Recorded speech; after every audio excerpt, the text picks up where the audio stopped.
Setiap hari, Telkom University menghasilkan 6 ton sampah. Sebagian besar adalah sampah organik dan bagaimana kita memanfaatkannya agar tidak terbuang secara percuma.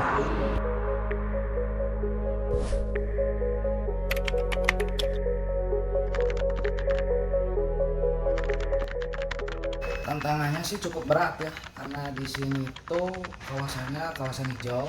Yang pertama sih yang paling banyak tuh kayak daun-daun kering tuh, ranting. Itu sih tantangan terberat di kita tuh. Cuman kalau di Telio tuh dari pengolahan sampah itu alhamdulillah udah terorganisir. Jadi kita itu udah ada tim-tim kayak pemilah sampah organik, non organik, kayak ya yang bisa jadi malahan bisa jadi duit tuh.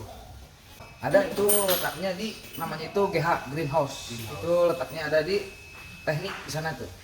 Ya.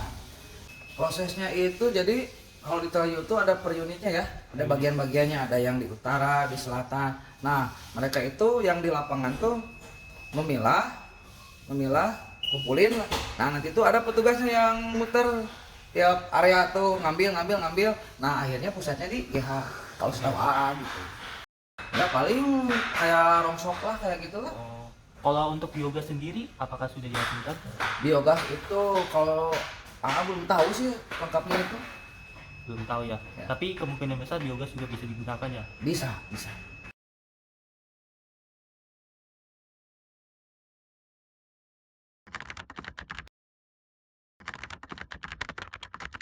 Kalau pasti berpengaruh ya, tapi mungkin pengaruhnya itu kalau kita rame ya pasti penggunaan LPG itu banyak.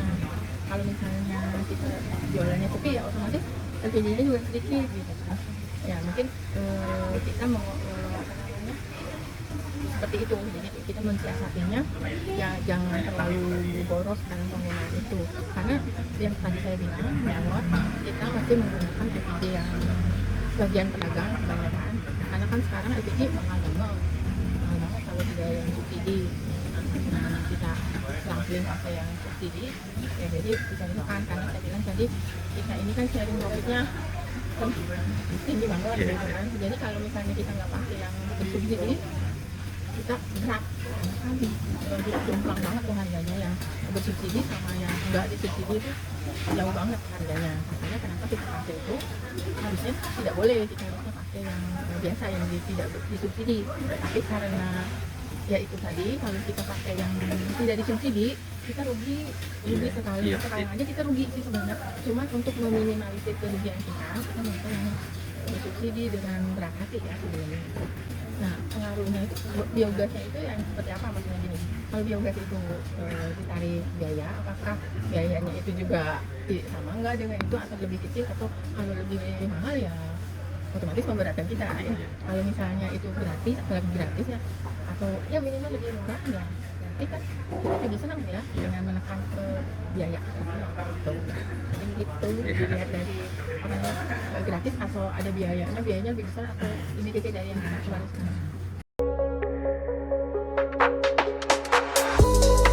Di kampus ini, sampah organik dari kantin dan kegiatan mahasiswa seringkali hanya dibuang begitu saja. Padahal, sampah ini punya potensi besar.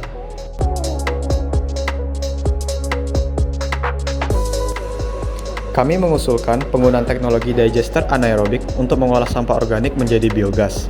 Gas ini dapat digunakan untuk memasak di kantin kampus, menggantikan LPG.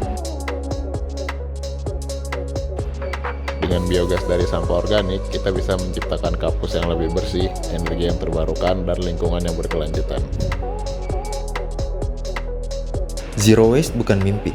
Bersama, kita bisa menciptakan kampus ramah lingkungan.